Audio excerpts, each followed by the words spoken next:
Hello, good evening.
Jeff, what are these samples right here? Is this the same stuff? That we couldn't. John, The can you ones hear we us? actually use at the school.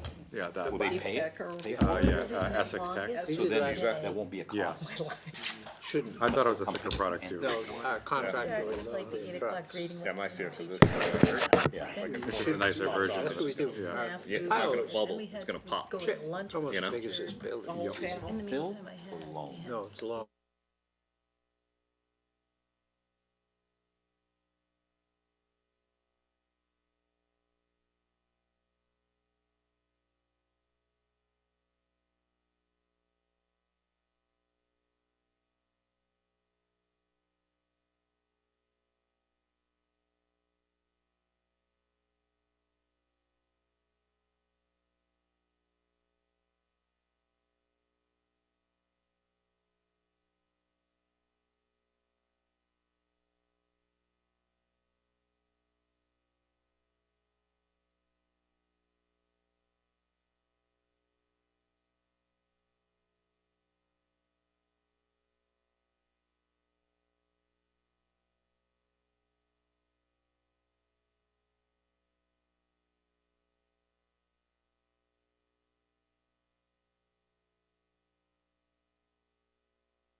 We're live? Okay. Good evening and welcome to the Tuesday, August 22nd, 2023 meeting of the Elementary School Building Committee. We'll quickly go over our agenda tonight, and so after public comment and some updates on interactions we've had within the community, we will review and approve a couple of minutes.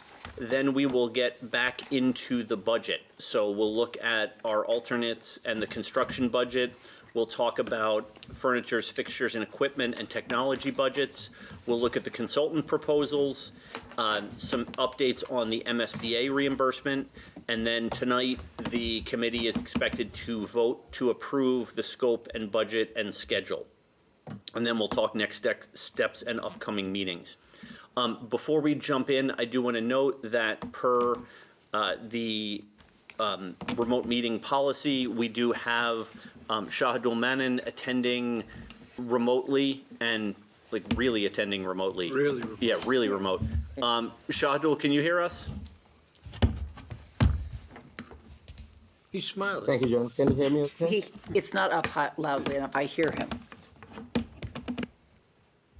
There he is. There he is. Shahidul, can you hear us? I can, yeah. Can you Okay, hear me great. okay? Excellent, okay. And so as a reminder, all of our votes tonight will also be done via roll call vote. So starting off, as always, we have our opportunity for public comment. We do have some guests in our audience tonight, the rest of the members of the school committee here in advance of their meeting. So if anyone has any public comment, you're welcome to, but so a couple of quick updates on community outreach. Last evening, Bill and I had an opportunity to present to the Appropriation Committee an update on the project as a whole, as well as some of the revised numbers that we have been, that we talked about last week, to give them a sense of where the project is going. And then I think for our benefit, obviously, when we go to town meeting, we'll need to be meeting with the appropriation committee to seek their endorsement of the project. And so we felt like engaging them early was going to be beneficial so that we could understand some of their questions and make sure that everybody was really caught up well on the project. For the most part, I think it was a great discussion. A lot of their questions, I mean, they had some questions about the reimbursement, about the bonding, that were all kind of standard answers. They're still looking for more detail on the assumptions behind our decisions on the HVAC and mechanical systems, which we'll work on getting to them. Obviously, those decisions were made, the decisions we made were quite a while ago, so didn't have all of that back up handy, but I think that's the highlights. Bill, anything else? Yeah, the one thing that I thought stood out is they asked a question that we haven't asked yet, and that is, we're making the assumption on the full GEO to hit that 25 EUI. Is there any performance guarantee from the engineers or the equipment that we will hit that? Because we're assuming we will to get those several millions of dollars in rebates. So how does that work? So I think the geothermal system has excess capacity in it that we talked about at the last meeting in terms of number of wells. So I think the design engineers feel comfortable that they'll be able to hit the efficiencies and what you need out of the building. And as we go through the refinement of design, the number of wells may trim down in order to get there without the total quantity of wells that are proposed in the base scope at this point. Well, I'll ask it a different way. Okay. Have you designed a geothermal solution that did not hit the expected EUI? It's a great question. We don't design anything, but it's a fair question. I'd say that a lot of it is in its infancy in the sense of the post-occupancy verification for multiple years, right? So a lot of these projects are coming online, you work out the kinks for the first year, and then you trend data for a couple of years. So really, to have a full bandwidth of that answer, you got to go back and look at jobs that started construction 4 years ago or 5 years ago. Now, CMTA gave a lot of examples from their southern work, so they have a lot of examples in that portion of the state where they've hit that. Up here in the Northeast, the first kind of batch of projects that were in that low UI program are now getting occupancy this summer, and some happened last summer, so they're really still in that first 2 years of post-occupancy verification. So I don't have a firm answer for you, but all the projects that are in the pipeline now intend to and believe from all the engineers that they're going to hit their achieved goals. But part of that has to do with the use and habits of the individual occupants. So that's goes back to Tim and Carol really holding firm on the assumption. So, teachers have a way of getting a small fridge under their desk or a microwave. And so, as you add these small appliances throughout the building, that impacts the draw on the building. I give those examples because those are the two likely sources where you find a little bit of a pig in terms of power generation. Plugging in an extra cell phone or a tablet is not going to draw the same as a refrigerator that keeps constantly running. So part of it is about management of the people, and so that first 2 years you kind of work through that, right? And there's a lot of sub-metering in the building to understand where are we the day we open, where are we a year later after commissioning is 100% complete, and if it's not trending, how do we narrow in what's off and how do you adjust that after the fact? So that's a long-winded answer of saying that it's in process, but all the engineers that we're working with believe that it's all achievable and that the projects that came before this will also be able to achieve it. But I don't have any hard, fast guarantees. No, I appreciate the detail and comprehensive answer, but I think they're just looking for some more certainty, and it doesn't sound like there is, other than everyone will do their best, and to the point where telling staff you can't plug in certain things because we may not be as efficient as we need to be to qualify for this extra rebate. Yeah, because the Eversources program didn't exist 3 years ago, so that first batch of schools opened last summer and this summer, and they themselves are looking at when is the right time to let the building settle down. So even the ones that opened last summer are not necessarily completing their data and getting that all submitted up. Because there are, in any new building, and as Tim can attest, there's a long workout phase. You know, it works the day you open it, but there's a lot of fine tuning and finding the hot spots and the cold spots and adjusting, and that will get your building back into trim shape, if you will. And so that takes a couple of years to kind of sort through. Thank you. Yeah. Does the school district already have a policy on not having like mini fridges or coffee makers or anything like that? Yeah, so I think we're really tight in the newer spaces. I think like at an Elmwood school, the way it currently sits, we're a little more lax with that stuff because you could have a cold spot that we're not able to really kind of adjust. But I would say like at the Marathon School, there is none of the extra things like that, you know, and I think we account for that in the design of the school to make sure that, you know, the teacher's lounge has enough of the things in there that they wouldn't need to bring in a mini fridge to hold things like that. The nurse's office is well equipped, you know, things that we've probably added to some of the older schools, just to kind of get into today's, you know, learning with stored medications and stuff like that. We account for a lot of that in the design as we go forward, and we'll put together, we're in the process of putting together like load counts for plugs. Chris has requested that from me maybe once or twice so far. Shilk and I are working on that together, so. Makes sense. I think little heaters are the only things that Elmwood has. Yes, yeah, that's kind of, and that's a big draw, you know, and also, But you know, that, not a like great you said, use. that wouldn't be needed. Yeah, and it's not at, like, Marathon School doesn't have any of those extras because the building's so new and the your- HVAC and system mini is so fridge efficient. For people who are nursing moms, Mm-hmm. but we've also accounted for that, to have a nursing space. Yeah, we would have a nursing Right. space and So storage that for, wouldn't be needed. yeah, correct, yes. Occasionally we plug in some fans. That's true. Has to be done. And to clarify what Jeff said, the sub-metering is there'll be electrical meters or other utility meters throughout the building that will tell you and report on where your spikes in power are.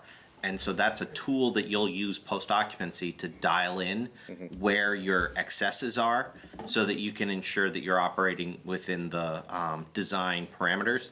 And as the design moves forward, there'll be things like plugs that we shut off at night, for instance, that might be incorporated into a classroom. And you'll only plug in things there that you want to continuously, you'll have plugs for continuous power and plugs that would only be there when the space is occupied. And so you'll find a way to balance that with the design loads so that you have what the committee and the town feels is an appropriate contingency for that EUI that you're trying to reach.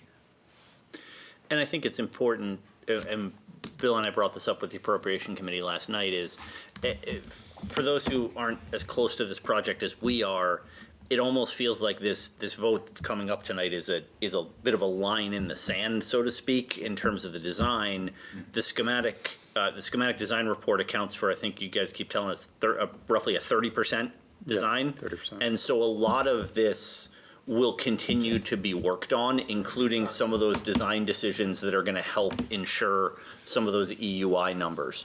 I think it'll just be important that we continue to have this dialogue with the appropriation committee and make sure that that we can provide this information for them, because they have a unique viewpoint in town in terms of thinking about not just the appropriation for the project, but what does the operating budget look like going forward. And so I think it'll just, and Bill obviously is our representative on the appropriation committee, but Mike Manning has been very plugged in, and we've had a lot of conversations, and we will continue to throughout the process. So we're certainly not going to have all the detailed questions answered tonight, but that will work. That's work that will continue. Okay, and then from an emails perspective, it's been a relatively quiet public outreach email period. I guess we've only had a week since the last meeting, but we did get one last night that actually the ESBC email address was copied on, and it was sent to the select board, and it was from a citizen who was in favor of endorsing and moving the project forward. I will forward it to the committee when I have an opportunity, just haven't had a chance yet. But no action needed from our side. Okay. Next item on the agenda is meeting minutes. So we have meeting minutes from June 27th, 2023. Any questions or comments on those minutes? Hearing none, I would seek a motion to approve. I move the minutes of 27 June 2023 as written. Is there a second? Second. Okay, motion by Mike, second by Tiffany. We are roll call vote, so I'll start down the end. Shahidul? Shahidul Manan, yes. Nancy? Yes. Bill? Yes. Mike? Yes, sir. Tiffany? Yes. And I am a yes, so that is unanimous, and it's 6. Time is it where he is? The next set of minutes are the July 25th, 2023 meeting minutes. Any questions or comments on those minutes? Okay, hearing none, I would seek a motion to approve the minutes of July 25th, 2023. So moved, Mr. Chairman. Second. Second. Okay, motion by Mike, second by Bill. Shahidul? Shahidul Manan, yes. Nancy? Yes. Bill? Yes. Mike? Yes, sir. Tiffany? I wasn't present, so can I abstain? Yes, you can. Thank you. And I am a yes, so it passes 5-0 with one abstention. And we are done with the meeting minutes. And we don't have any bills to pay tonight, so we are on to the discussion of alternates and our construction budget. So Jeff and Chris, I'll turn it over to you. Chris is gonna do the first part, and then I'll. Great. So, one update before we get into the follow-up of what we discussed last week. As we were reconciling the technology equipment budget, we identified an overlap, let's say, where a portion of equipment was in one budget, should have been in the other. And so we adjusted and relocated to accommodate that for network switches, electronics, the UPS and the head-end equipment. It's really the core of the network components. To put that in the construction number, that's the more appropriate place for it to be. And we also adjusted for the classroom audio to make sure that it met the needs that for speech reinforcement for the students in the classroom, which is one of the accessibility components of a new school. And so together that adds up to a net increase of the overall construction budget of about 1.4 million once you add the escalation to it. And so we've incorporated that into the numbers that we're showing you tonight. Sorry, go ahead, Bill. Well, so it's a decrease from the soft costs? It's an increase to the overall project budget, but a decrease from the soft cost side. So as part of our meeting last week, all the information was coming in quickly to us, and so I said the two open items where we did not have the final numbers for FF&E and technology equipment, those two line items I put in plugs for. After going through and reviewing the technology scope, validating with the school department, the technology scope could come down in terms of the overall devices you would buy, but he also had line items that he assumed were built into the construction estimate, which were not found to be in there, which was the infrastructure itself, also known as the head end. So the data racks themselves, the switches, the patch panels. So we needed to move that money from the tech budget over there, and net, it was an overall increase to the budget. Okay. And that's just simply a moment in time as to where we were last week to this week when we're ready to bring final numbers to the group. So Good. I might be not understanding this. So so the construction budget increase as a result of that. Does the Yes. overall budget also increase by $1.4 million? Not by 1.4, but it increases by 500 or 700,000. It works out to be about $5 a square foot in terms of what the effect of the construction budget was. And I think you're right, it was like delta, 500 that. Okay, I just want to make sure we understand sort of like apples to apples. It's not just moving it from soft cost to construction budget. It's moving it from soft cost to construction budget, and it came up a bit by about $500,000 or $700,000. Yeah, it went up, right. 430,000 went down under the soft cost side, and 1.4 came up, so about $1 million okay. overall. Okay. Because that includes once you put it into the construction budget, you're also layering in the design contingency, the estimating contingency, escalation, so a few more items end up in there. But it was always the intent of the technology sub that that would be built and installed by the installing vendors. So everything is wired for his equipment to kind of plug and play at the end, Okay. so. Any other questions on that before we jump ahead? This is, overall, this is much better because we didn't do this for Marathon, and we took a significant hit in the technology budget at the end of the school. So knowing this ahead of time, we're better, way better. That was actually one of the reasons that we caught this as we were doing the final review, is the experience at Marathon and the cost was associated with the fiber was one of the things that we found as we were doing that final reconciliation with the various vendors. So we. Sorry, Jeff. Maybe you mentioned it. I missed it. What was the reason for the net 450 or 500 increase? I understand the reallocation part, but didn't fully get the net new part. Yep, no, just to walk it all the way back to the beginning, last week we were at the point where we were focusing on the construction budget itself. In the draft of the overall total project budget, we had plug items for things like furniture, technology, fees for consultants were all plugs last week.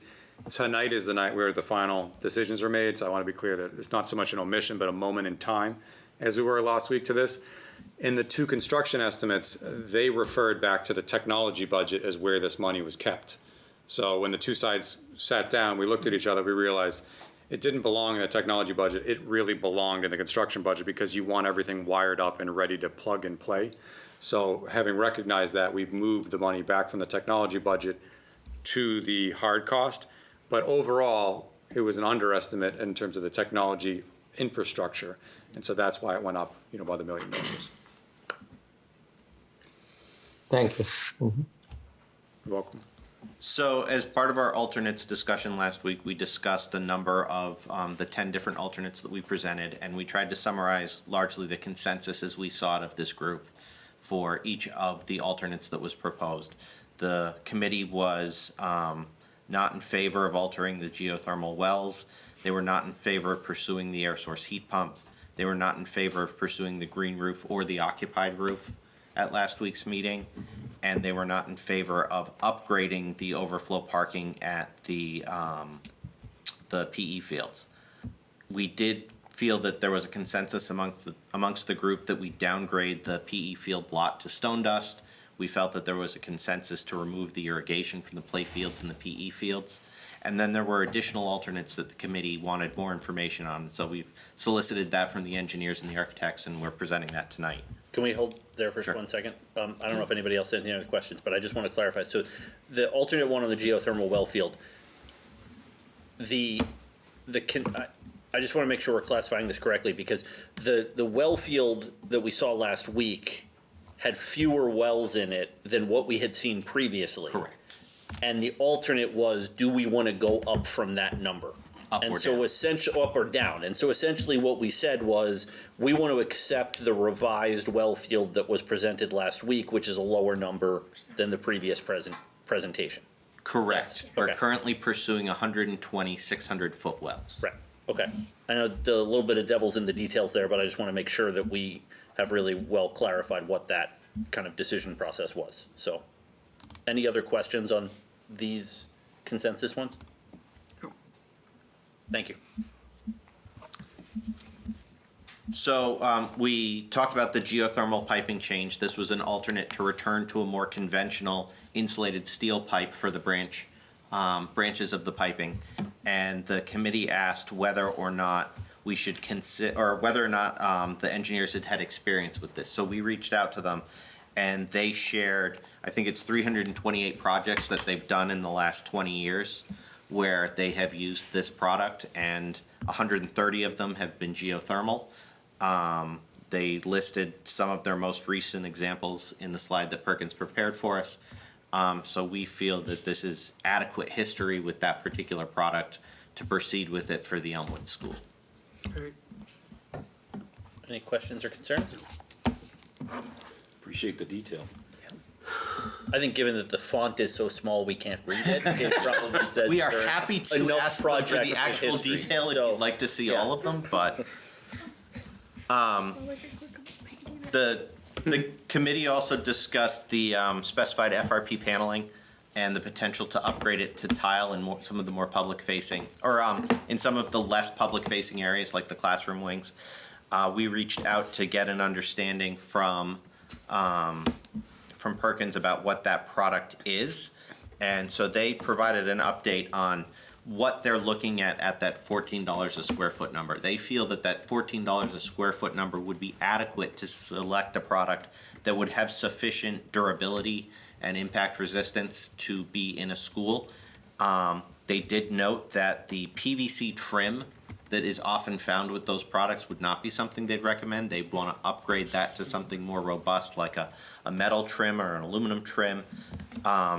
They did clarify that the type of product they would be looking at is more of a panel than a sheet. It's a little bit thicker. I don't know if Emily dropped off the. She did, they got it there. They dropped off samples that the committee can take a look at in terms of what the material is, not necessarily the color, the finish of the material, but an idea of the feel and texture of the material and the durability of the material.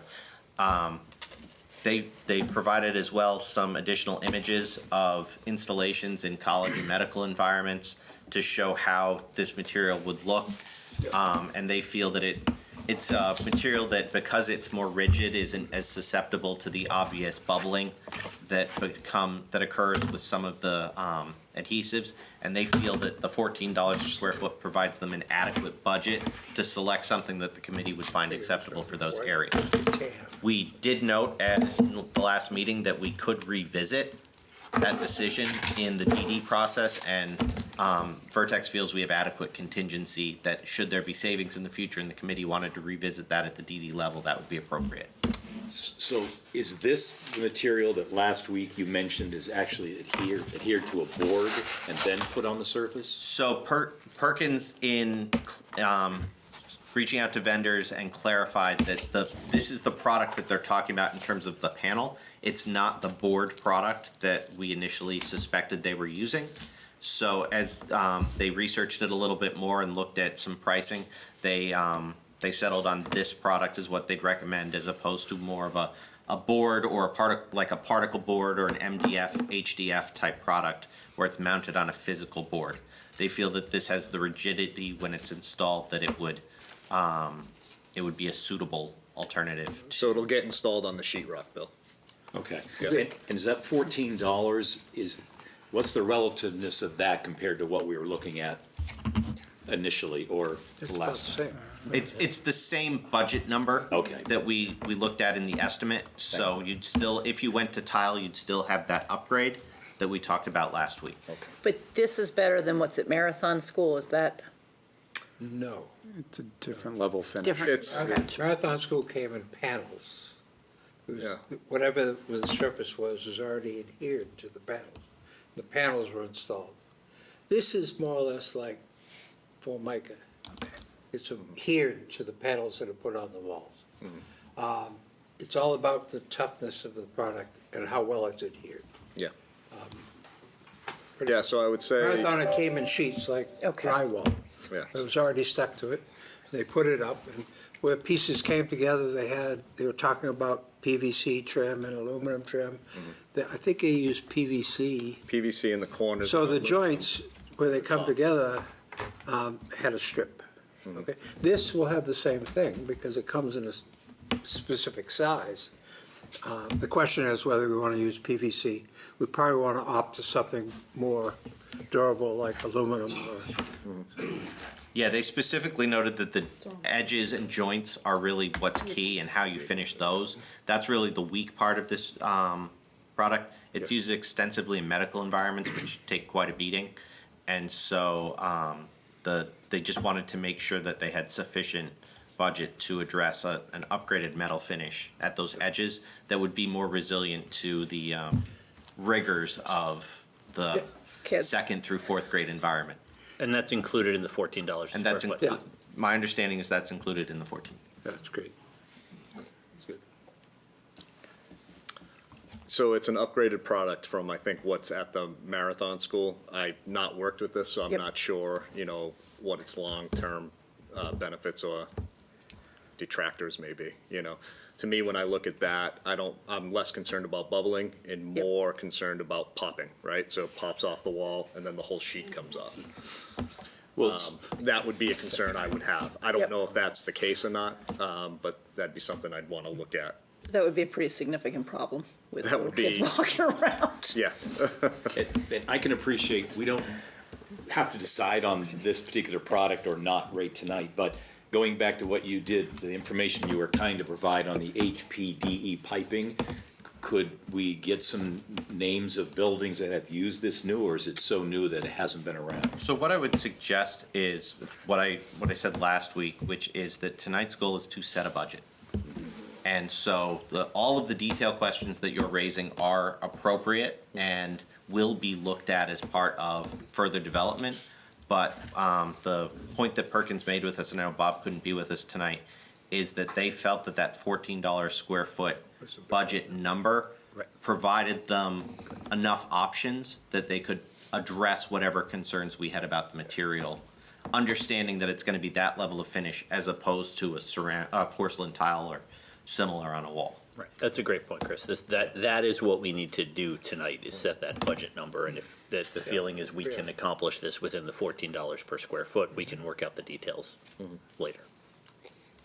Also, I mean, when you get to the end of the road too of design, you've chosen to go GC building, right? So you're gonna bid, and it's the lowest number that goes back to the contractor. And so you'll always have the option for alternates at the end of the day. And obviously that depends on the amount of competition we have. 2 years from now, we go to bid the project. But I do wanna put that out there, that decisions you make along the way, regardless of decisions tonight, there are options. As long as they're not complicated, they're easy to draw what the alternate version is, those can go to bid.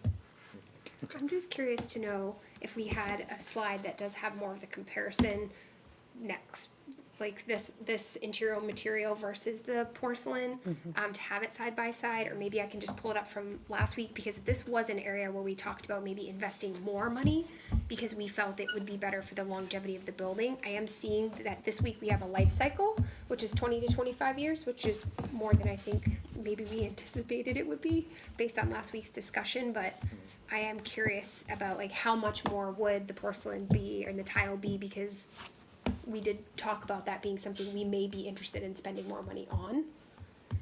And I hear you saying that we could have alternates, but it does feel like adding a chunk of money at the end would not be as favorable as just planning for it now, and then we could go to this alternate if we wanted, and using less money, but I'd like to be more upfront about the cost. I have the same question. I'd like to know the price differential Yeah. between the 14 and the tile. Yes. I 100% I'm with you. I think I had 144,000 last year. Last week was the gap. I don't know where That's still the gap. It's still the 144,319 that we talked about last week.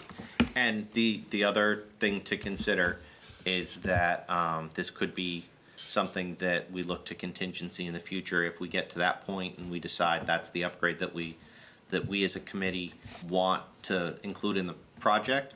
You could make that decision at that time as well, because given the size of the project and the scope of the project, I know 144,000 sounds like a lot of money, but it's something that could fit within the contingency on a $158 million project. And on this note, just a quick question. So it sounds like the FRP is only in the classroom wings, and the net cost savings is 144K versus the tile. That's the main pros and cons, right? Or are there any other benefit that we are missing?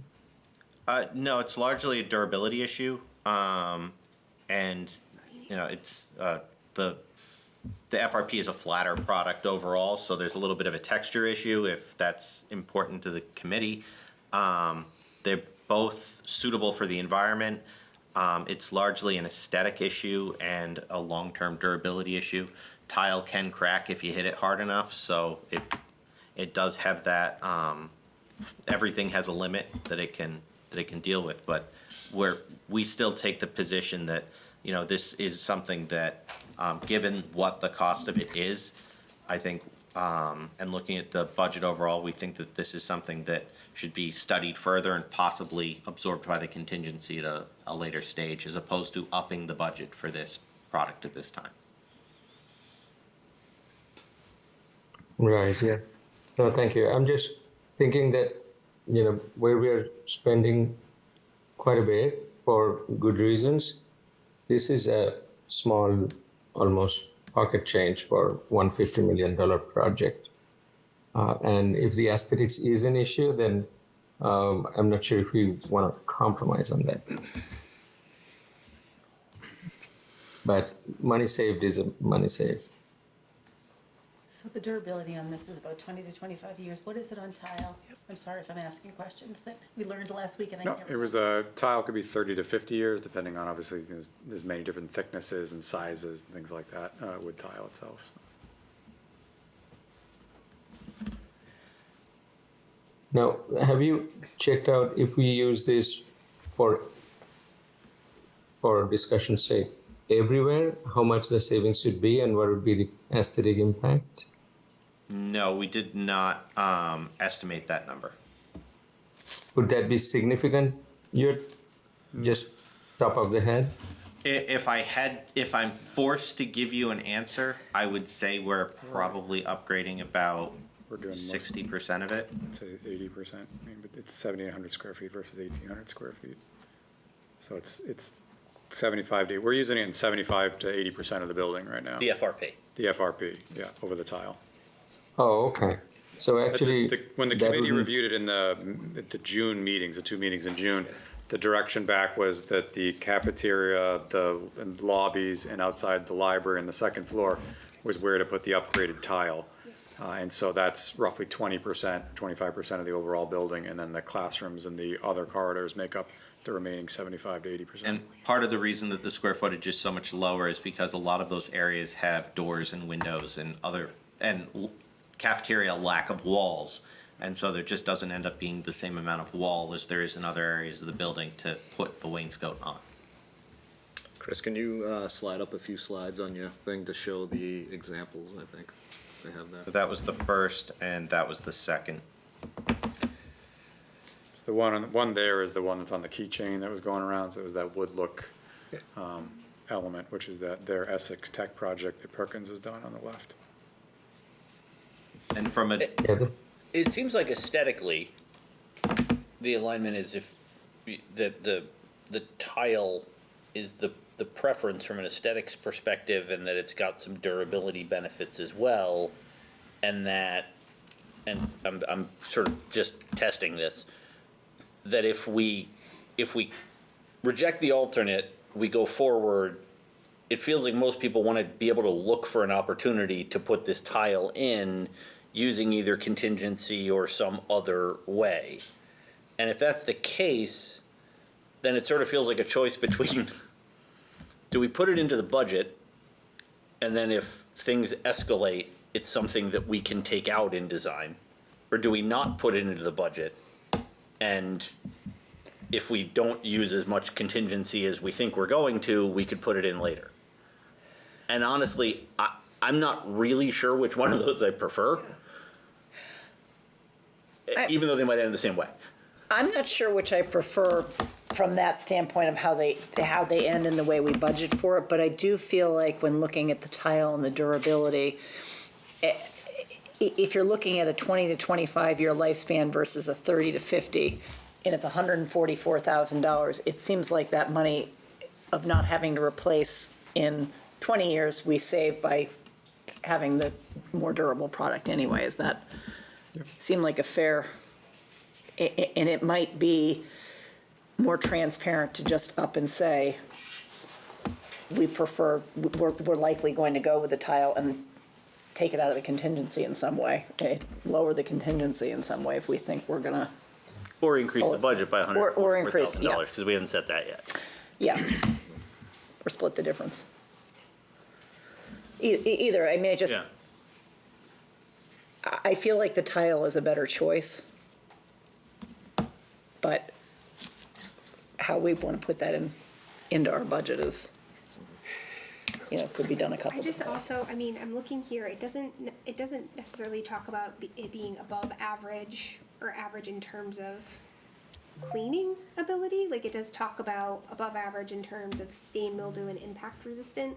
But we talked a lot about like cleaning of this product. They're, you know, especially second graders, they're always touching the walls, put their feet on the walls. I mean, you do have to clean it all the time, and thinking about removing like those aluminum trim pieces could be helpful.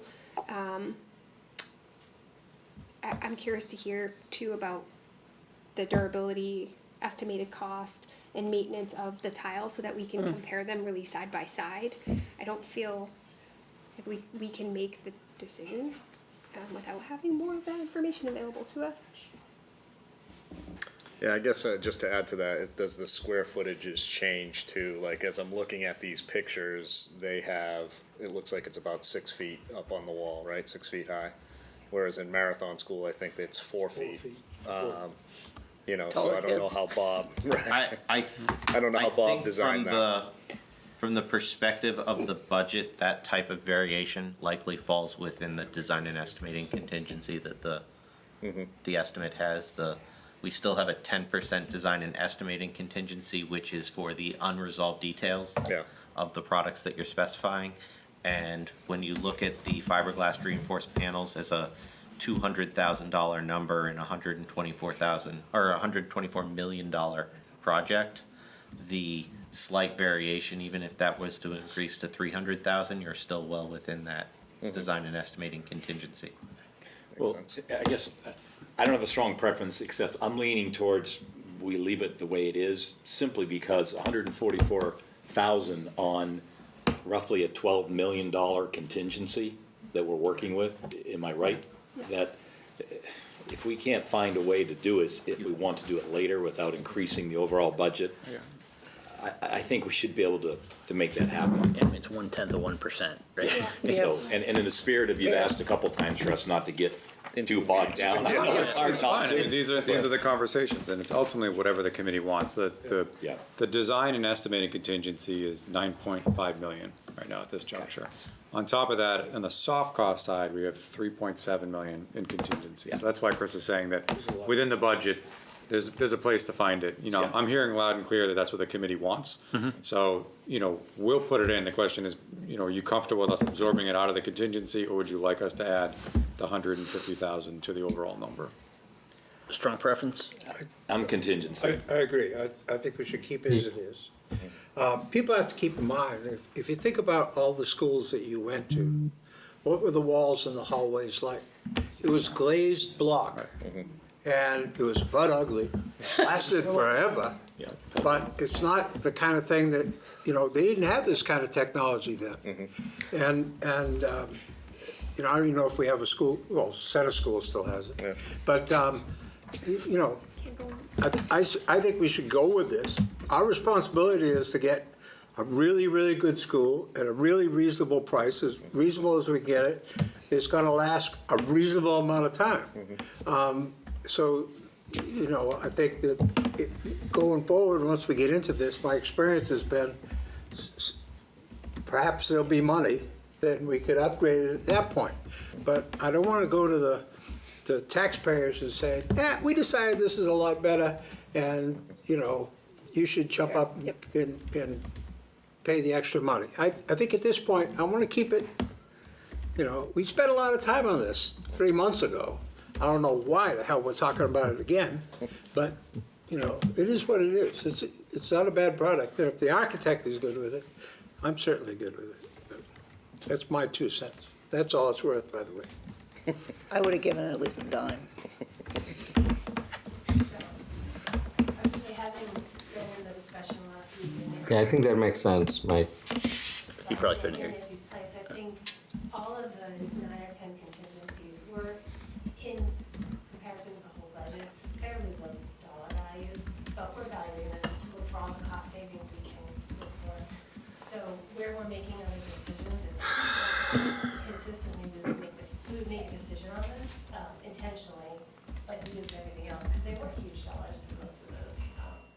So for me, I think the things like the roof occupancy and the green roof were nice to have versus the durability of the interior of 70% of the school can you spend the majority of the time? Is something that I should care about. I think taxpayers care about durability, so that's the only reason why I liked the title last week in the discussion, but happy to defer to the committee and so on. Yeah, I mean, I think, again, it seems like it's a question of what direction we're gonna use to get there, but we all Yep. kind of know where we wanna go. So are we good on this from a consensus perspective, or? Well, you have to go around the table on contingency. Second. I'm okay. I mean, is it transparent to the community to say, like, we're gonna find the dollars somewhere in this contingency? Yeah, yeah. That's Yep. transparent enough I'm to say, okay that with this is that. something Yep. we want, we Yeah. do Yep. wanna be committed to, and put it in the contingency, Yeah, then I'm on board with that. All right. Okay. that's what contingencies are for. I hear you. Right, I mean, you know, as John says, we are 30% of the way through the Right. design here. There's a lot more to go. Right, I think yeah, the direction that's coming from the consensus of the committee to the designers is keep the budget where it is, find a way to make this work, is what we're saying.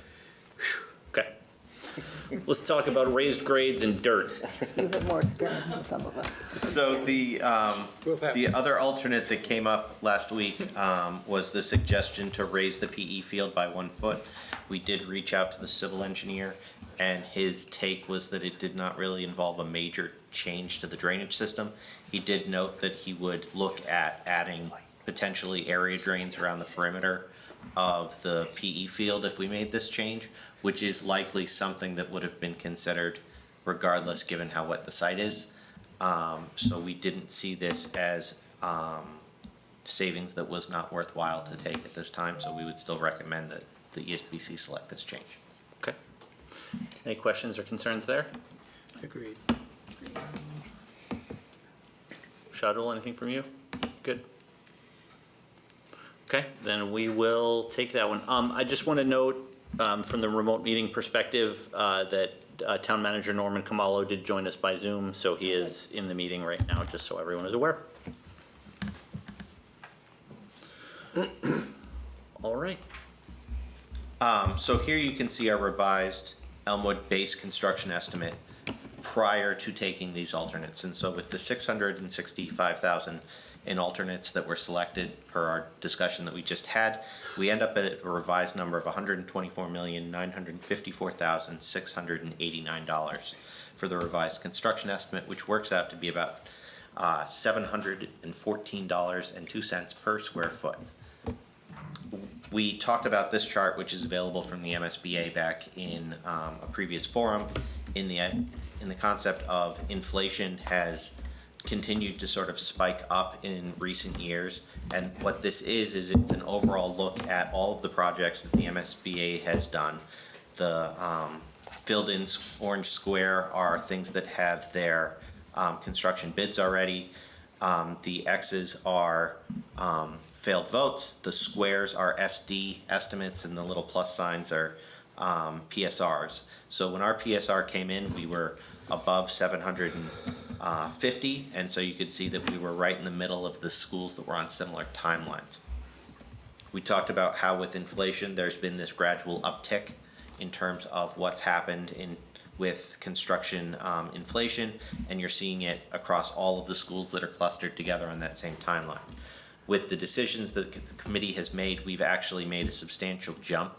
And so currently, this would be the lowest cost per square foot of all of the projects that were estimated in 2023.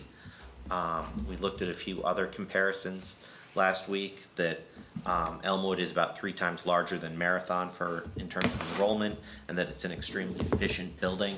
It's one of the top 5 most efficient MSBA new construction schools with the design that we have. But we also looked at the fact that it is the lowest cost per square foot of any PSR or SD MSBA project in 2023.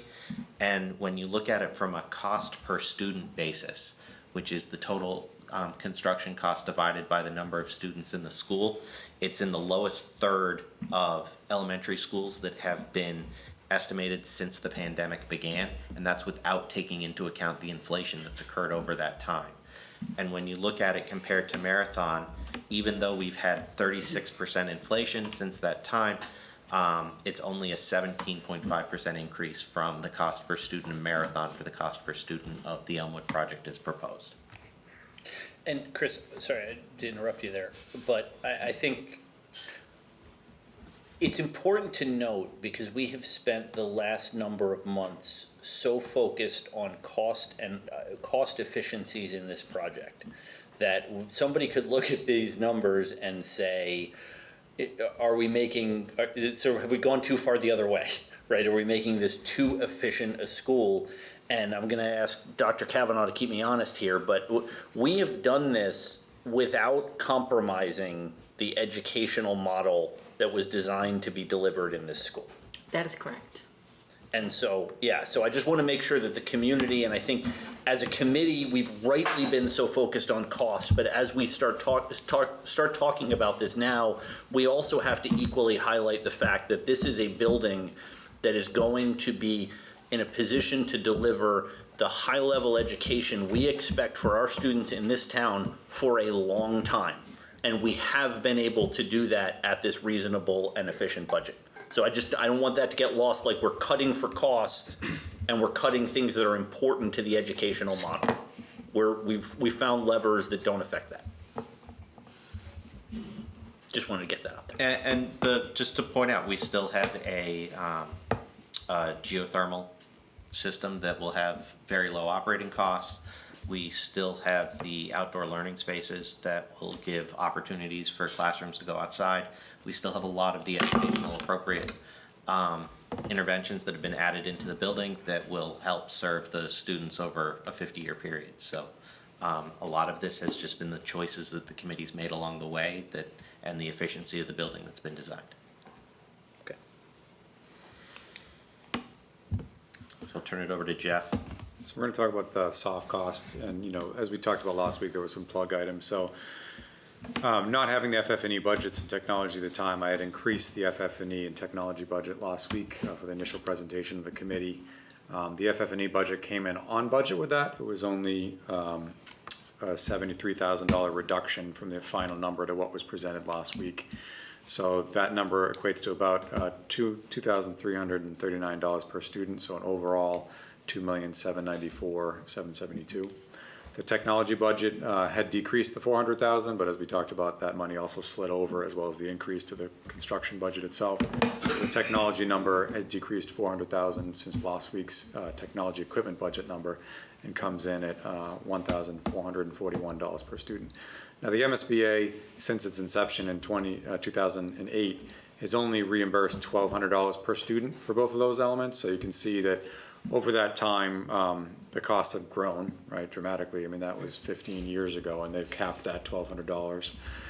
And so it's really, it's not meant to cover the cost as much as it is an investment in the cost. And so furniture has gone the way of construction, where that has escalated. The metals and shipping issues related to COVID did hit the FF&E market, and so there was a big uptick there. Technology, previously in the 08 projects and before, new projects used to buy the one-for-one computers for students. But in the advent of COVID, the districts already have those, and they're part of the regular generation of operating costs. So that's why there's been a disparity between technology and FF&E. They used to kind of go up at the same rate, but there's been a philosophical change in the way schools buy technology now. And so this is really about the things that are attached to the wall, more or less, than the actual individual pass-around devices that used to be in the technology budget. So, Jeff, a question, like you shared on the slide before, the relativeness of how efficient we've all been on the construction side. Are there any relative numbers with MSBA on these two line items as well? A little harder to track the technology because of that shift in the way it was assembled, and each town is different. There are some towns that are very top-heavy. Middle schools and high schools tend to be more top-heavy.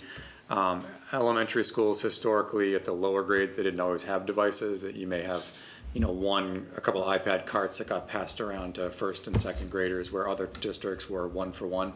So it's hard to do a direct comparable with technology. FF&E, I'll say, is up overall. I was challenging Stefora, who was the consultant, because they had missed their mark on the last 3 projects that they bid because, again, it was under COVID times. And so, there's probably a little more conservativeness in these overall numbers. And if the market kind of quells down over the next couple of years, you may see savings on that number. But this is where they felt comfortable with the number that they wanted to put in front of the committee. Thank you. I think it's also important to speak to the process of how these numbers were developed. So as you know, we had focus groups with the actual instructors at each of the 2 schools to understand their needs in the classroom and what they needed to teach their students. And we developed layouts and room data sheets based on their needs. And those room data sheets fed directly into what Stephora used in order to establish these budgets. So I think it's important to just note that this is educator driven and not something that is just what would look pretty in the space. Both of these numbers were reviewed by Vertex and by the school and had a reduction before they made it to the committee. So these are not the initial numbers that were received last week. They've been vetted. Some counts are reduced on furniture and some types of furniture were switched out. But at this point, when you get to the bidding of that, which is after the whole construction bid, you can do sit tests, and so you can pick the high, middle, low grade of furniture. You can look at the durability, and so there are a lot of decisions to still be made as it relates to FF&E. And technologies are forever rapidly changing, so we'll see what kinds of holograms we're learning from in 4 years from now. And Chris, quick question. This 1.7 is after reallocating that 1.4 for other, I think it was network, audio. So the 1.7 is after reallocating the 400,000 out, and then we increased the other number by $1 million for the total of the 1.4. So there's 2 things. One was a shift over, and the other one was an increase to the construction budget. Got it, yeah, thanks. So in your packet was the OPM fee proposal, and not in there is a designer fee. Dan is overseas right now, so I did not have a complete package from him, but we have been negotiating via text message and email over the past couple weeks, and he did get all his numbers in, and I reviewed it with him and Bob over the phone, and so I've wrapped up their number at that location, and the OPM fee is in there. The OPM fee is driven by duration, and so the longer the job goes on, the more time we invest with boots on the ground, because I have multiple full-time people out on site. Right now, we went with the more conservative schedule, which is the 27 months, and it's the mid-year opening. The main driver there on schedule is the fact that we know we're going to go through MEPA, so the Mass Environmental Policy Act, and so that process can take over a year. And when you submit the first submission there, then goes through another round, and all the state departments get a chance to comment on your project. So that makes it harder for us to know exactly when we would be able to bid the job. And so if we're able to get through that quicker and we're able to finish the design quicker, there is still the possibility that we could have a September move-in. But right now, these numbers assume the more conservative January move-in. And then the design team is driven by the overall size and complexity of your project, and so that comes in at a more efficient number than the numbers that were presented last week. So the OPM number was reduced to 85,000 from what we had last week. Now that I punched in the numbers and put it in your proposal, that's below the 3.5% guidelines the MSBA has out there. The designer fee proposal was reduced 800,000 overall from what was in there last week as a plug number. Now that I've got the numbers back from Dan, his current proposal for the future work is 8.8%. So when added to the feasibility study, ends up being 9.3% total, which is below the MSBA guidelines of 10% overall. Questions about this? The way you explain the OPM fee is based on time, I understand, and there's an opportunity that you may not have to dedicate as much time. Is that the same opportunity with the design team? Is there a chance that they will not have to commit the amount of time they feel? So there could be some savings there as well? I'd say a lot less so. I mean, they're driven by number of field visits, so if we're condensed in a shorter time, I would just increase the frequency of which they're on site. Where I have, 2 full-time people in a trailer, it's pure math of, I would reduce that number of months on the overall fee, from the schedule if we were able to deliver it 4 months early. You also have to look at permitting, as permitting may provide opportunities for them to have pencils down time. while they wait for responses. And so that's built into their overall schedule in terms of they still are designing the same amount of building, whether it's waiting a month for permitting or waiting 2 weeks for permitting. And so when you spread that over the long period of time, there are tasks that come up, but overall it's driven, that's why it's driven more by the complexity of the job. Thank you. I would probably add that that's the difference, you know, we knew we were gonna assume some differences between design bid build and CM at risk, so I think having them hear more is gonna be more important than if we had gone the other way, so, right.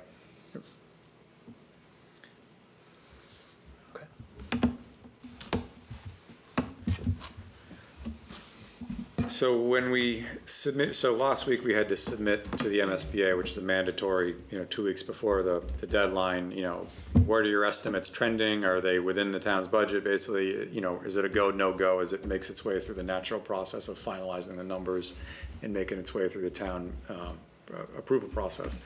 So we submitted that checkpoint. We sent them the numbers as they were last week. And the unfortunate news we got back is that the MSBA had adjusted the baseline reimbursement, which went down this calendar year for you guys. You guys were previously at 44.05%, and now you're at 43.42%, so down, 6.65, 0.63. 0.63, thank you.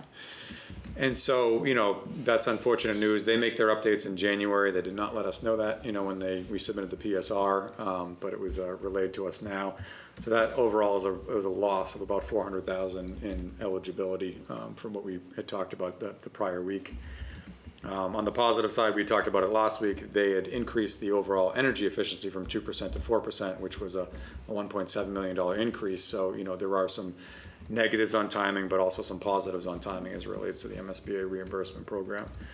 But all that rolls up to about 49.065% of potential reimbursement. And so I say potential just because the energy efficiency is 3 plus 1, but Perkins feels that we'd be able to get the full 4% there. As we talked about at the last meeting, the effective rate is dependent on the MSBA and the dollars you spend. So we're going to submit the overall package at the end of the month. They will tell us if there's any scope that's ineligible, and that will dictate the overall base maximum feasibility reimbursement. And then if you don't spend it, you both share in the savings on contingency and other line items. So should you spend all dollars, you'd get closer to the 29%. Should you have savings, you may be closer to 28% or even 27%, depending on how it shakes out. So where we left off at PSR, which was the end of February, the March submission, we had taken into account not the right slide. No, it's fine. I'd hidden the grayed out slides, but the PM&C was at 135 million, and as we concluded tonight, the construction budget here is 125 million. So it's about a $10.2 million savings overall from where we were then to pure construction numbers. The soft cost multiplier, back in February, we projected that about 28.8%. Now that you have consultant fees, you have the technology, the FF&E, and all the other line items teed up, that's gotten much more efficient. We're at 26.8%, so it's a 2% reduction in the overall soft cost, which translates to, with the multipliers, about 5.5 million in overall reductions. So a total reduction in the budget from March until now of 15.5 million. And so the number that's in front of the committee tonight, with all the numbers you've seen to date rolled up, is the 158,427,494. Now that does include the $1 million from the feasibility studies. I did want to make that point because I did not drive that home at the last meeting.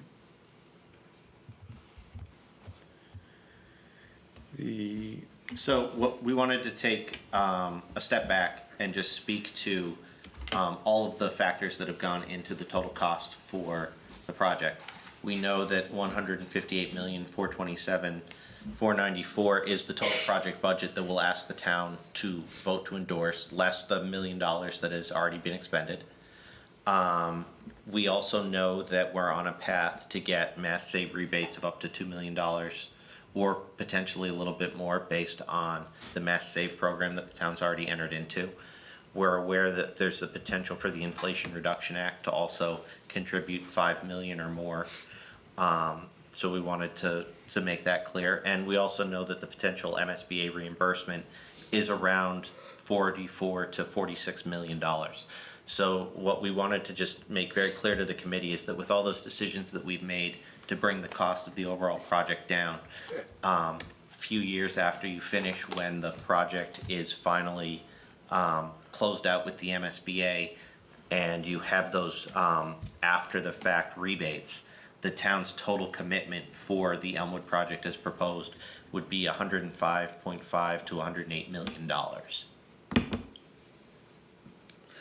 And just to clarify, the use of the word potential is because we don't know the exact numbers yet, right? So when people say that, see this and they see potential Mass Save rebates, it's important to note, it's not, we're not sure whether we're gonna get it or not. We're just not sure what the exact number is. So sometimes when people see these potential rebates, they think, well, yeah, great if they come through, but I'm not gonna count on it. We're already in a program with Mass Save. We are confident in getting that reimbursement. We just don't know the exact number. Yeah, with the Inflation Reduction Act, we kept the lower end of the range because they had said 5 to 5.9 million, but if we reduce wells again and the overall design changes, that comes down. So we wanted to say plus or minus and take the lower end of the rebate range until the design is completed and you actually know the final numbers that get submitted to those authorities that would then review it. I think it makes sense. Any other questions on? So as part, Sorry, Shadul. go ahead. Yeah, no, I think this was a good walkthrough, just in general. So to kind of summarize the journey a little bit, initially the total we were looking at was around 170, and now it's around 158. So there's been significant trimming down across all the efforts and design and redesign and cost reduction where we can, including what we had made some decisions today and in the last meeting. And kudos to you all for bringing it down to that level. And I'm also wanted to emphasize what I heard before is that our cost per square feet is now pretty competitive across similar other schools is what I heard. And looks like it's what, 705 coming down from the original 800 or so. So we were at 767 at the March, and now we're down to 714 with the tweak to the technology. So we're Okay, thank you. And the next closest school in 2023 is at 739. there'll be this is a busy MSBA board vote. I think there's 7 projects submitting. Some of them are at the PSR stage behind us, so there'll be a lot more data out there too. So when we go to the town meeting, information for the public of where those other projects are will be updated on the MSBA website as well. And I'm sorry, I guess I would say the one thing, so Shadul, I think that was a really good summary. There's just, I think one thing I would recharacterize, because I think it's important for the way we talk about this in the town. This committee never moved forward $170+ million budget. Right, that was a rough estimate at the at the PSR stage that we knew was going to get focused down as we went through this. So again, I think it's great, don't get me wrong, it's obviously great that this committee has done a tremendous amount of work being economically responsible, but it's not like we had a big number and we cut a whole bunch of stuff.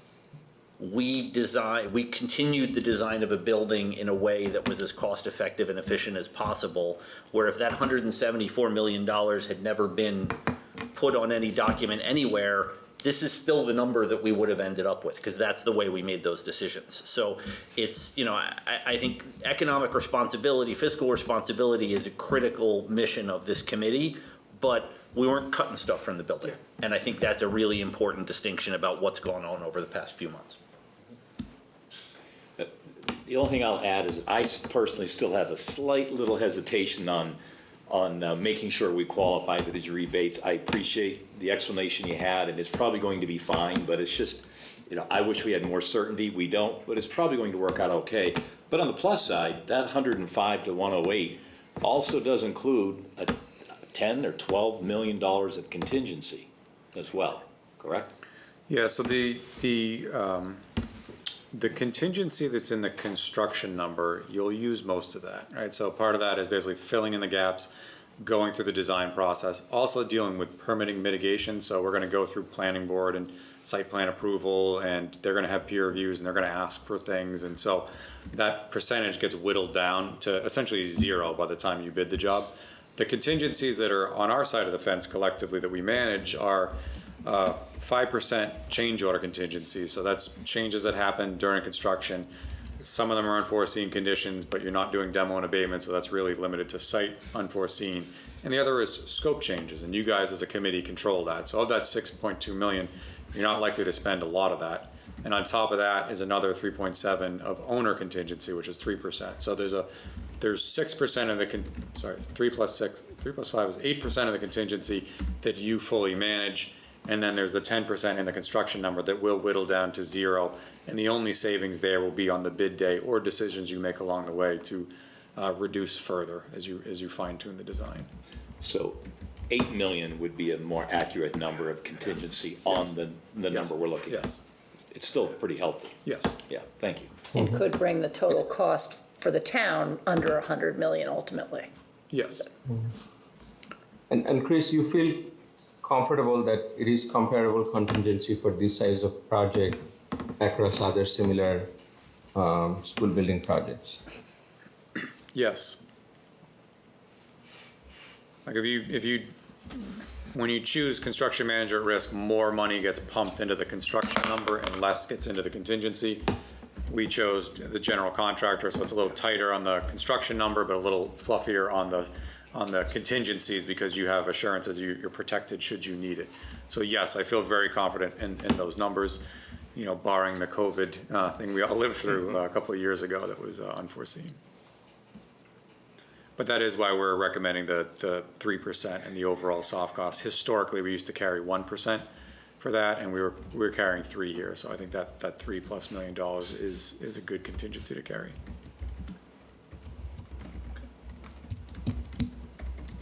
Thank you. You ready for a motion, Mr. Chairman? One more slide. One more thing. slide. Easy. You're jumping ahead. That new iPad is moving. So as too fast. part of tonight's discussion, we're asking for a motion which is going to ask you to approve the scope, budget, and the schedule of the project. So we just wanted to outline the schedule that the committee would be endorsing as well. So we would be looking at a design development process that would start in December of 2023 and continue until April of the following year. They would then take over a construction documents period, and that's a little extended because of the MEPA process. So we would look for that to be April of 24 until June of 25. Construction bids would come in and the contractor would be hired in June of 2025. They'd mobilize in July or August, and then they would complete the building potentially until December 2027. There's still the MEPA factor that could shorten the duration. We've been very conservative with this schedule, but right now we would be targeting a January 2028 move-in of the students from the existing Elmwood into the new Elmwood. Closeout for construction would occur in Q1 of 2028 after the building has been opened, and we are seeing extended MSBA closeout periods for them to complete their audit. So we have liberally listed 2030, and it might be even longer. So the reason for the conservative one is, they want to understand that the money you've appropriated is enough to deliver your project. You can always deliver it earlier, but, we put the more conservative schedule for the purposes of understanding that the costs cover us to get out further.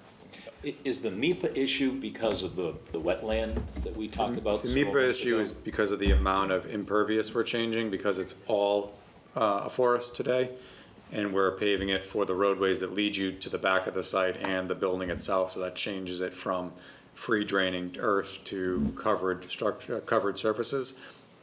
On other projects where you're doing a typical tear down, you're doing the build behind, you're getting the credit of all the asphalt you're removing, but there is no offset here because it is not a developed site. Thank you. But all the stormwater will be managed on site. I always want to stress that the design itself will accommodate it. And so for Mike's benefit, I don't need it. the MSBA is quite specific about what they'd like their motions to be. So the motion that we proposed would be a motion to approve schematic design scope and schedule of 175,002 square foot building to replace the current Elmwood Elementary School with a not to exceed total project budget of $158,427,494, inclusive of the $1 million in feasibility study funding that has previously been approved. Do we have that motion? So moved, Mr. Chairman. Second. Okay, motion by Mike, second by Nancy. I'm just wondering how we didn't get those 2 square feet out of there to make it. But yeah. You didn't have to list the square footage. Over time, I've been putting those in there more and more. So a roll call vote, Shahidul, Faisal Manan, yes. Nancy, Yes. Bill, Yes. Mike, Yes, sir. Tiffany, Yes. and I am a yes, so it is unanimous, 6-0. And thank you to Vertex and Perkins for all of the work I know that went into refining this over the last week. One of the things that probably doesn't get talked about enough is one of the things Jeff told me very early on when we hired Vertex was if we wanted to get into this October 25th vote of the MSBA, we had a really aggressive schedule that we were trying to meet, and it's been a great help to have you all able to continue keeping us on that schedule and doing the work that's necessary, so. What else do we have? It's like a letdown. So the road ahead. So other things we need to collect along the way are, we want to meet with the school committee, which I believe we're taking the opportunity tonight to meet with them, give a high-level presentation on the project and collect their endorsement of the recommendation of this committee. Do the same with the select board scheduled for tomorrow evening. And then we'll meet back with this group to review the schematic design report. So, you know, you've locked in the scope, schedule, and budget, but now all the paperwork that follows that comes. And so we've been working behind the scenes with Perkins and developing that. Historically, it was always a binder, but now it's virtual, but it's, you know, about this much thick of paper. And so that's all going to come via a link this weekend. You don't have to read every page. But what it is all the documents that have been kind of funneled through over the course of the project, from, you know, meeting minutes to the estimates to the tech budget to the total project budget, the schedule, all that stuff is in there, along with some high-level narratives that kind of explain it, fitting in the MSBA's profile. There'll also be a submission to the DESE, Department of Secondary Education. So in addition to the MSBA, DESE reviews and approves the special ed program of the project, and they'll bless that. That'll be happening concurrent once we submit at the end of August. The word negotiators we talked about is not the right word, but we'll get back in front of the MSBA. They'll tell us how they viewed our submission and what elements are not fully eligible, and we'll get the final reimbursement number back from them, and then we'll be able to message that around town. The MSBA board vote is set for the 25th of October. And then you're looking at your fall town meeting and a ballot in early November, I believe, still, unless there's an update on that, John. There is not. Okay. So that concludes our business for this evening, for the consultants. Okay, any other questions or business from the committee? So just from a procedural perspective, we will adjourn as we normally do, and then we will cede the table to the school committee, who will come up and start their meeting, and we will seek their endorsement. So is there a motion to adjourn? So moved, Mr. Chairman. Is there a second? Second. Motion by Mike, second by Shahidul. Roll call vote, Shahidul. Faisal Manan, yes. Nancy? Yes. Bill? Yes. Yes, Mike? sir. Tiffany? And I am a yes. We are adjourned at 7:22 p.m. Thank you, everyone, for watching. Thank you to HCAM, as always, for broadcasting, and I think you're going to keep broadcasting, and we'll just watch everybody switch the table.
Good evening and welcome to the Tuesday, August 22nd, 2023 special meeting of the school committee. We have just come from the ESBC2 meeting and coming here to discuss that I'd like to invite those who are here in the audience to rise for the Pledge of Allegiance. I pledge allegiance to the flag of the United States of America and to the republic for which it stands, one nation, under God, indivisible, with liberty and justice for all. All right, so we were fortunate we had the entire committee here for all of the ESBC2 meeting to hear the conversation. I don't know if we want to start with, would it be helpful to hear the questions or do we want to go through the slides? I don't know that we need to go through the whole. I was going to ask if you need to go through the slides, or because the slides are essentially going to be a recap of what we everything went that through. happened over the last hour. Yeah. So there is the opportunity for second set of slides that we went through the first time if people want to go through it again, or if people feel like they got a good understanding of where we're at, we can kind of jump in with questions. I think I would be comfortable with having seen the slides already. Can I just ask, will the slides be in the packet that's posted on the school committee website because it is part of the material? I think that would be a good thing to They certainly throw can be, up under. So what I can do is I can send the slides to the full committee if they haven't been shared. Therefore, I That would be think that great. automatically makes them like meeting materials, right? Yep. And then we'll throw them up on the website. Thank you, that would be great. Because I would have been concerned if people weren't at the previous meeting that are viewing this Right. meeting and then Yes. not being able to see that material. The presentation was excellent. And that can go right on our page where our agendas and our minutes are, just under the reports. Yeah. All right. Do people have questions that they want addressed from the last meeting, or jump into any discussion on any part of that? So I would ask a question. We were talking about some of the building materials, and one of the panel material versus tile material. Can you just clarify for me? I know you talked about the lifespan of the two different products. Can you just reiterate that again for me? So, I think it's important to preface that discussion with just a reminder that the purpose of this vote is to set a budget. And so we're 30% into a very long process that's gonna take several years. And there is always continuing design that occurs that will look at all of those decisions at a much higher and more detailed level to ensure that we're providing the best, most durable products for the overall school. To address your specific question, they had suggested, the architect had suggested a material that is an upgraded version of what currently exists in Marathon School. It's less, it's more rigid than the sheet good that's used in Marathon School, which was a panelized product. And as a result, they have noticed some bubbling in Marathon School, and this should be more resistant to bubbling from what the architects told us.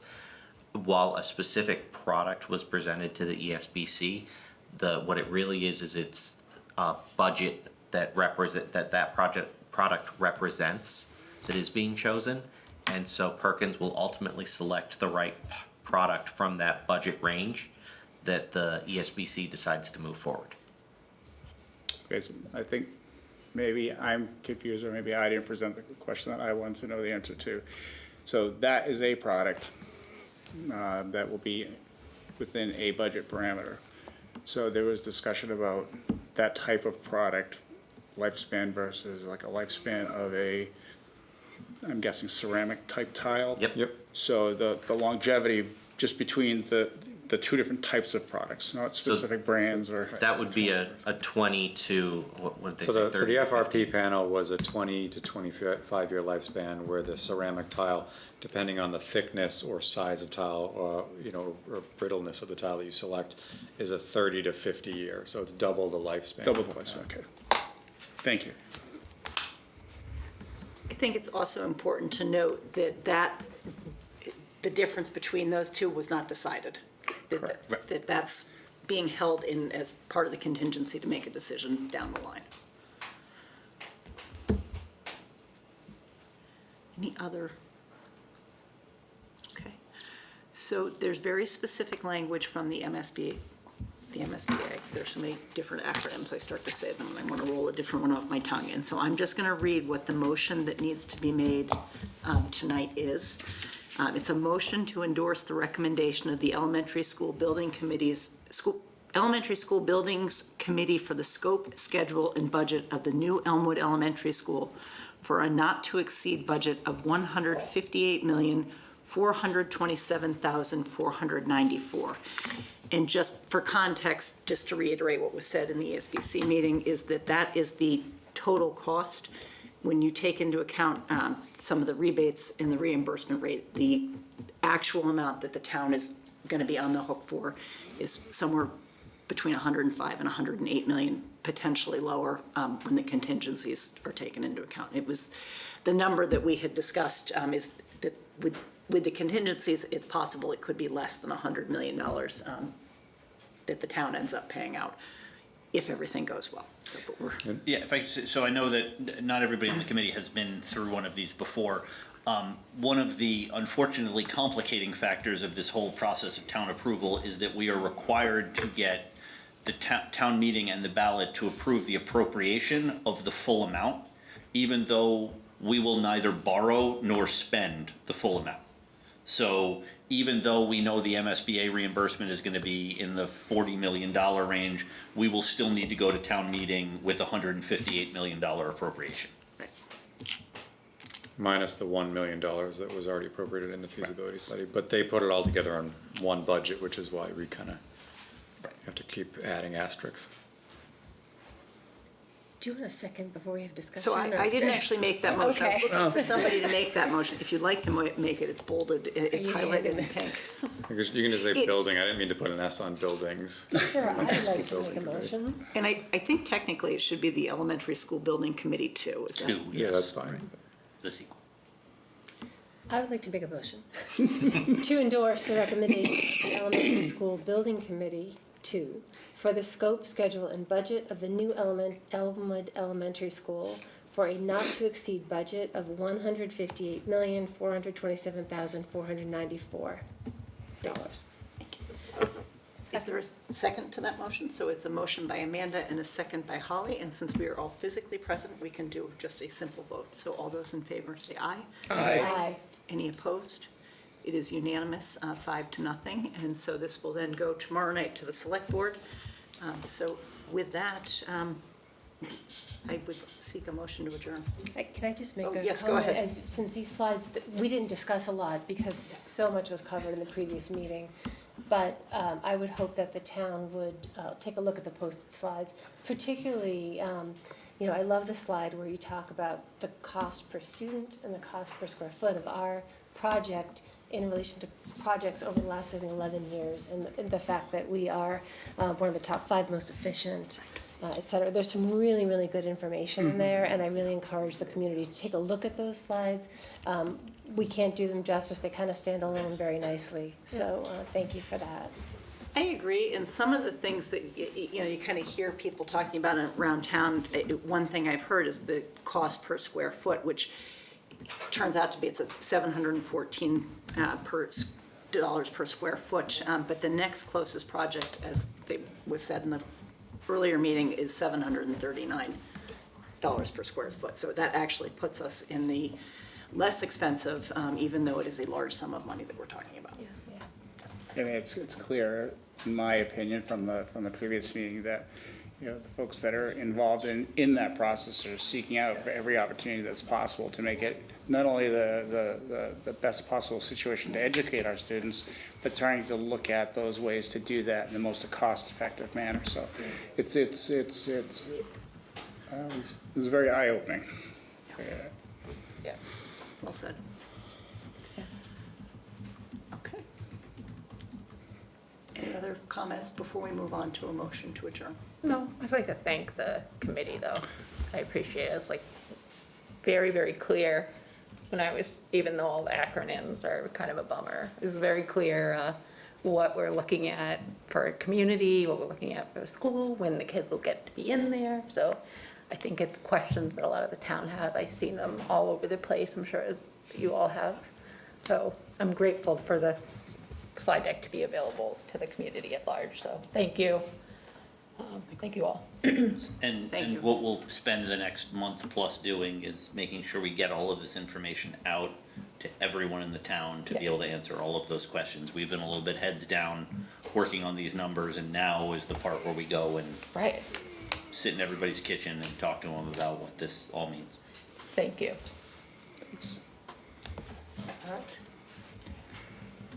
You look like you want to make a motion. I did. I would like to make a motion. I would like to make a motion that we adjourn. So that is a motion by Adam. Is there? I'd like to second Hannah's.